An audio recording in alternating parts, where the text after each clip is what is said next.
নমস্কার, আজকে আমি তড়কা বানাচ্ছি একদমই হোটেলের মতন। এখানে সব মেশানো ডাল আছে। তারপরে এখানে আমি তেজপাতা দিয়ে দিলাম, আদা রসুন দিয়ে দিলাম, একটা বড় সাইজের টমেটো দিয়ে দিয়েছি। তারপরে এখানে ধনের গুঁড়ো, জিরের গুঁড়ো দিয়ে দিলাম, লবণ হলুদ স্বাদ মতো দিয়ে দিলাম, একটু আদা কুচি দিয়ে দিলাম, দিয়ে ভালো করে ৪ সিটিতে সিদ্ধ করে নিলাম।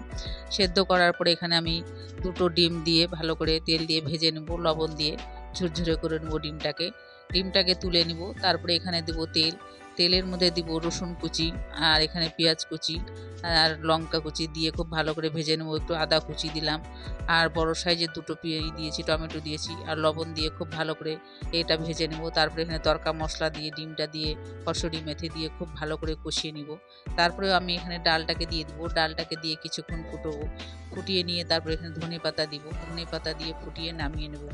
এই তড়কাটা একদম হোটেলের মতন হয়েছে। যদি ভালো লাগে লাইক, শেয়ার, কমেন্ট করবেন, সাবস্ক্রাইব করতে ভুলবেন না।